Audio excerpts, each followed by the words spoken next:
While Stephen was talking there, I was reminded of something that John usually puts in his talks, and he missed it out this time, so I'm going to share it with you. I joined a religion with a double cross as a symbol. They tried to sell me a bridge. What could possibly go wrong?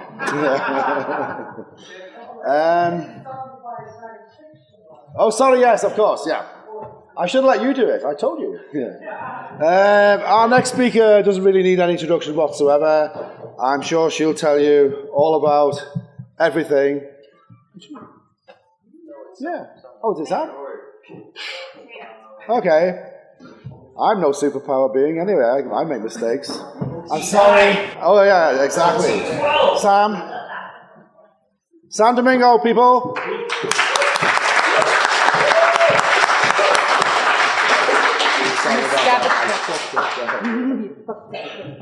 Go to the RPF. Okay.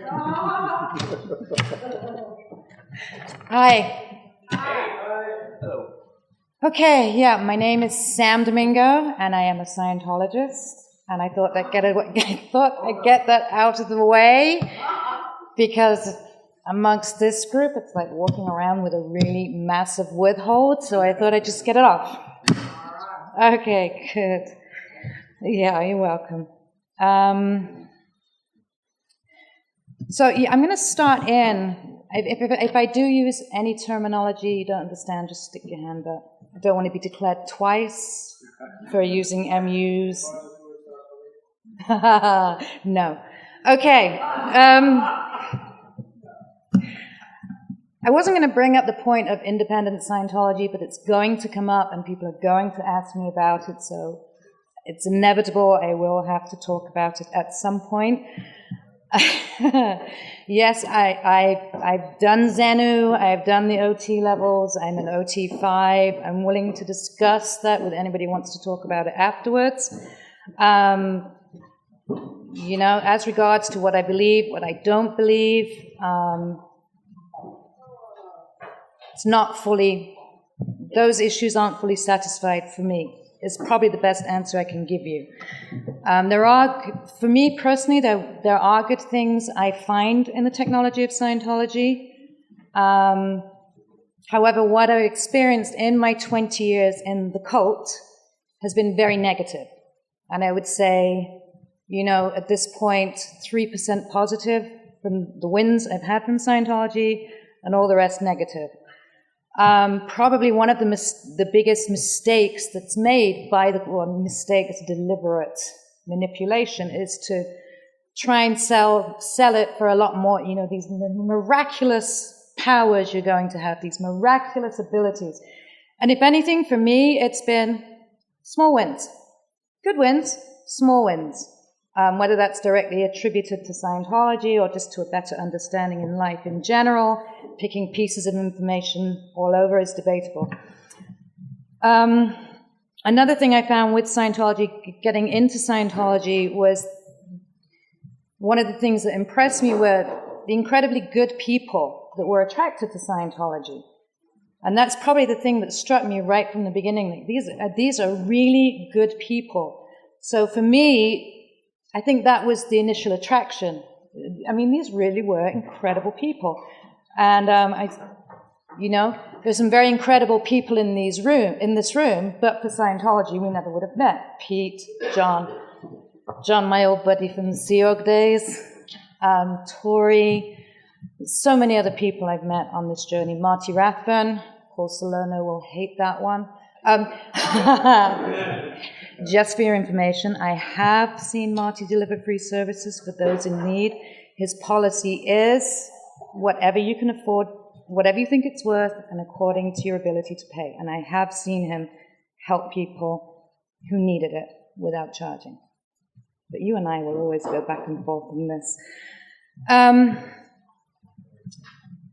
On the subject of Marty Rathburn is, you know, there's a lot of going back on, like, when people come out of the cult, they should come out of Scientology altogether. They should, you know, understand that it's all criminal, it was all a fraud, it doesn't really work, and until they get that, they're not really out. Well, I've been out of the cult now for 3 years, and I can see very clearly the difference between my friends who are independent Scientologists. I'm not saying they're all Kool-Aid free. There are some that still have bad habits. But for the most part, I have very good friends who are independent Scientologists. And there's various beliefs among them. There's difference in behavior from person to person. They're all individuals. You can't really put them under a blanket and say they're all drinking Kool-Aid, because it's not true. Some of them are, but not all of them. That will be very popular amongst the independent Scientologists. Anyway, Marty Rathbun was instrumental in me coming out of the cult by exposing the current criminal activities in the church, which are very much, we can go back to what Hubbard did and what David Miscavige did, and there's a lot of contention about, well, who's really guilty? In my mind, right now, the cult is being run by David Miscavige. Whether you believe Hubbard was bad or Miscavige is bad, David Miscavige is the heir to the throne of Scientology. David Miscavige is the person who is currently profiting and controlling and running the church and running the Office of Special Affairs and running the criminal activities that occur daily. And we're not supposed to mention the name David Miscavige because he doesn't like it. So I will mention it many times as I can, actually.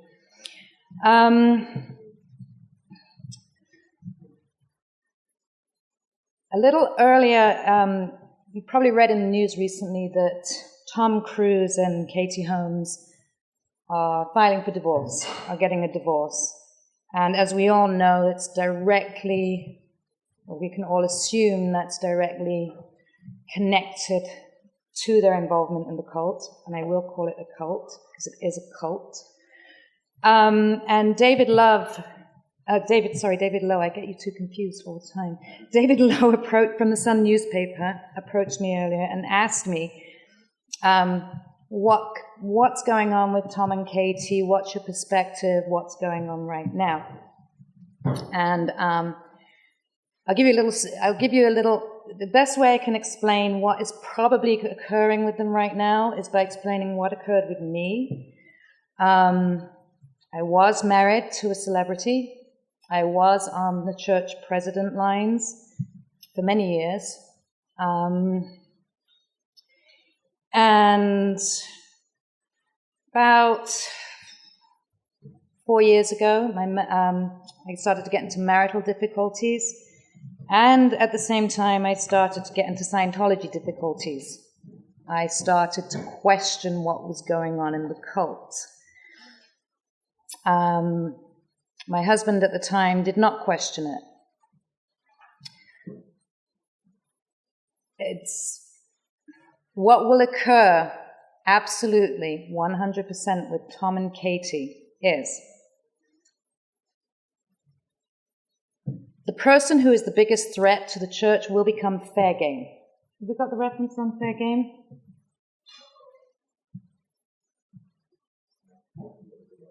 Yeah.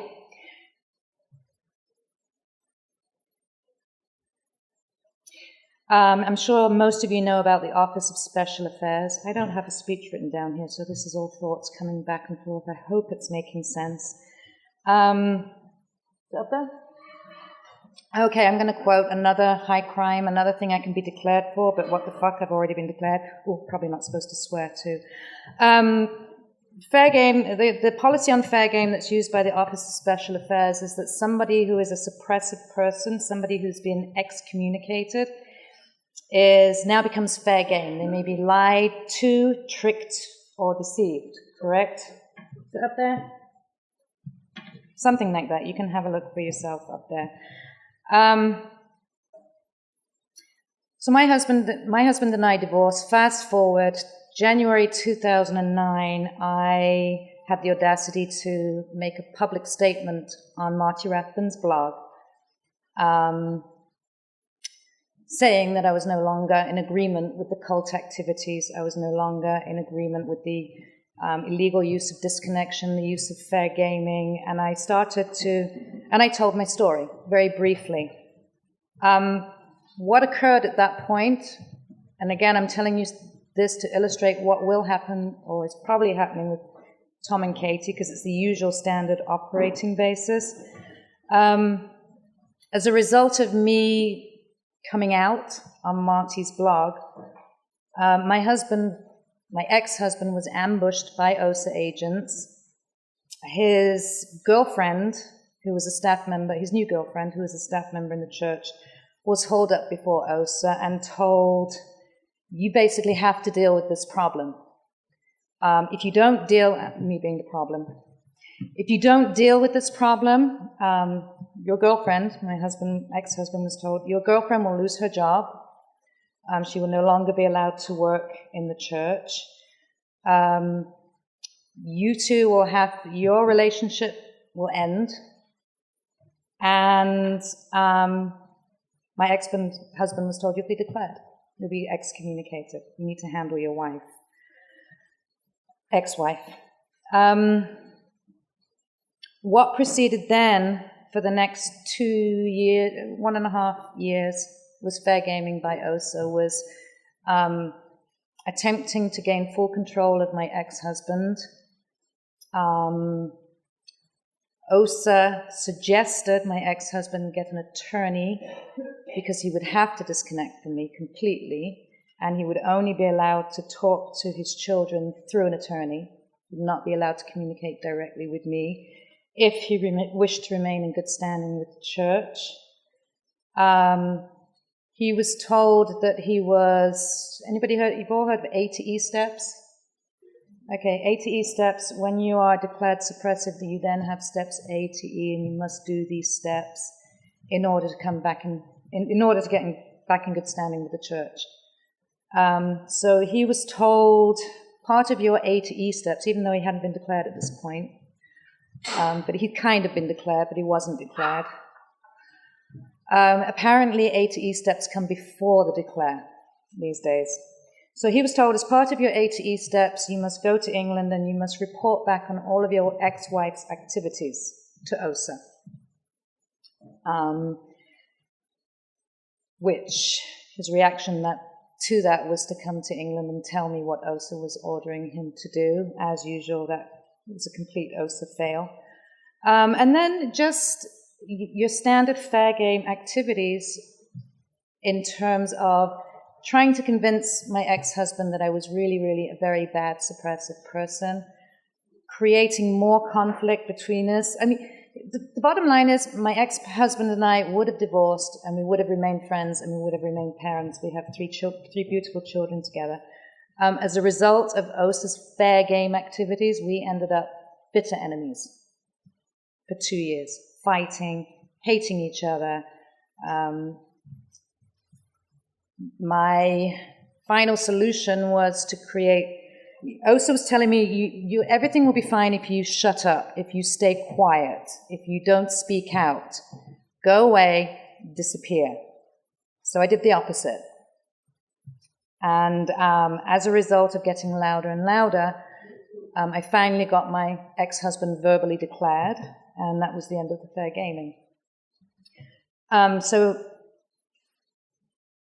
I'm sure Tom and Katie have had marriage counseling. I hope that's the usual handling. I hope they haven't, because the information, my ex-husband and I did marriage counseling. We paid about $20,000 for marriage counseling, as a result of which OSA had, the Office of Special Affairs of the church, has a nice big file containing all of our sexual, private information. Everything that we hold personal, everything that we would rather, I mean, who wants their dirty laundry aired for everyone to see? Everything we would rather not have known by other people, not necessarily because it's very bad or very criminal, but it's very personal. So OSA will have a nice thick file, as they did on us, of all their personal information. Marriage counseling is a very handy tool if you want to gather that kind of information. I hope Tom and Katie haven't had marriage counseling, because if they have, OSA will have those files. And Katie, if you're watching, that's what you can expect next.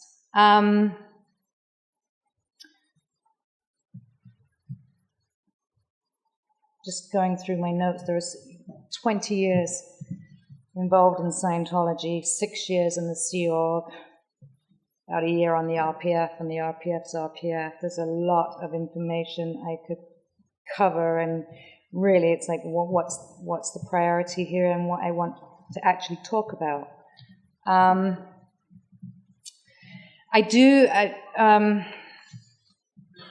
are a lot of people that couldn't be here, and so many people wanted to be here and wanted to talk. I'm just going to mention a few names, people who either weren't willing to be here or couldn't be here, and they're just a tiny representative of the God knows how many thousands of victims, how many people's lives have been destroyed by Scientology. The biggest crime, as far as I'm concerned, is disconnection, is the enforced disconnection, is the destruction of families, the destruction of years of friendship, the loss of children, the loss of parents, enforced disconnection. It's very much a reality, and it's just a senseless loss. It's for some of these parents that have lost their children to disconnection. Fortunately, I'm not one of those. I managed to keep my children. For those parents, especially, it's like a death, and it's like a senseless death, because there's no need for it. You lose your child. It's almost worse than losing your child to an illness where there's a reason and it can be explained. Disconnection is senseless and pointless. It's just some of those people I'm going to briefly mention because they're my friends and I love them very much and I want their names to be heard. Christy Colbran, who lost her parents, Marty Rathburn, who lost his brother, Mike Rinder, who lost his wife and 2 children, Jamie Sorrentino, who lost her father, Tiziana Luigi, who lost his brother, Laurie Hodgson, who lost her 2 children, Susan Talbot, who lost her daughter. Wanted to mention your names and tell you I love you very much, and I wish you could be here. And there's a senseless loss through disconnection, and then there's the senseless loss of lives, real deaths.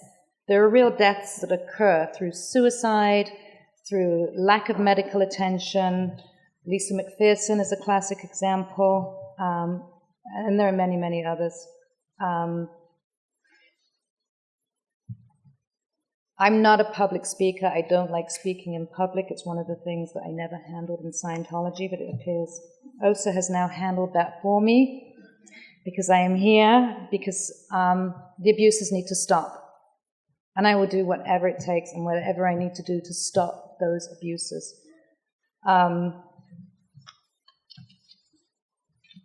Tori Chrisman will be up shortly to talk about OSA's activities, and I can talk to you in a lot more detail about OSA's fair gaming, but I can do that personally. I have a message for OSA because we are live streaming this, right? So I'm guessing, hi Phil, Margaret, Graham, Janet. Okay, this is a message for Phil, Margaret, Graham, Janet, Brian, and Dennis. I'm sure you're all watching and you know who you are. Okay, the stats are not good today. The stats are not good. It's an epic fail on taking control of the Domingo family, obviously, because I'm still here and I'm still alive. What else have we got here on OSA stats? This is just to show you how effective OSA is, just in case anybody's still running around with the idea that they have any power whatsoever. We're all here. We're not supposed to be here, actually, together. Anons, Indies, Xers, we're not supposed to be talking. Sorry, we don't really follow OSA instructions. That's another fail. What else have we got here? Oh, yes. I don't think I'm supposed to associate with Anons being an Indie. Is that correct? We're not supposed to be friends. Anyway. Hello, Anons. I love you all. You're amazing. Thank you for being here. Wave to OSA. All wave to OSA. Hello. I'll be joining the Anons tomorrow for a raid. What time's the raid at outside the mission? 11 o'clock. 10:30.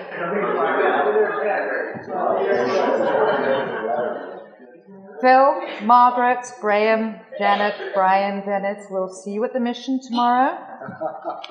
It's going to be a wonderful raid. Oh, Martin, where's Tell them there'll be enough cake for them.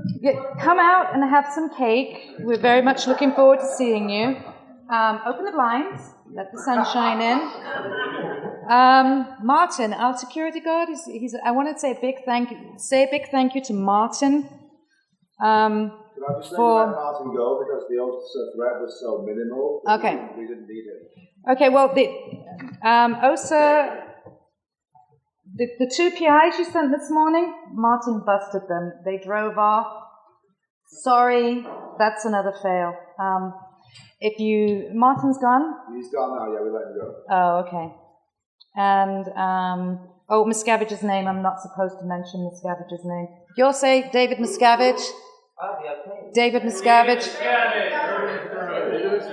Shelley Miscavige. Okay, good. Where's Ronnie Miscavige, the trumpet player?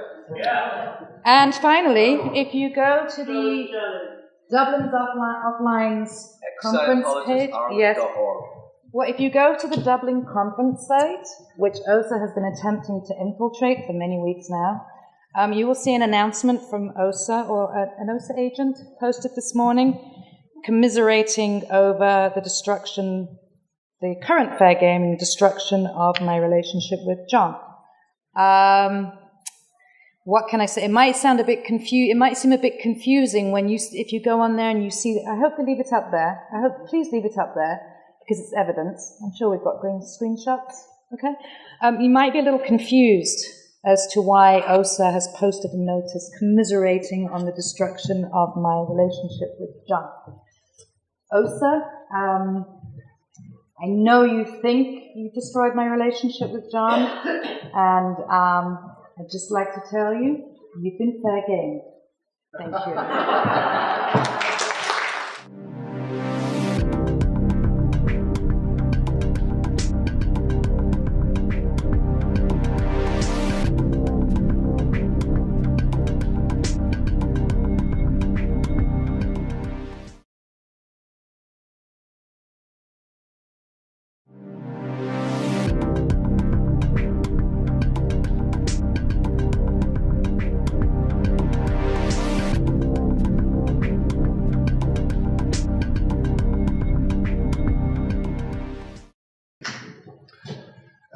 While Stephen was talking there, I was reminded of something that John usually puts in his talks, and he missed it out this time, so I'm going to share it with you.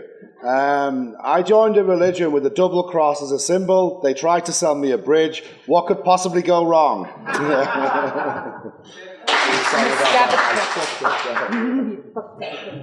Go to the RPF. Okay. Hi.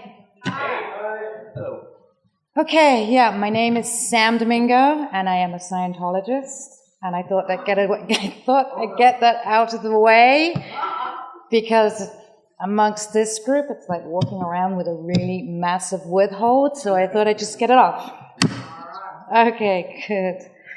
Yeah, you're welcome. So yeah, I'm going to start in.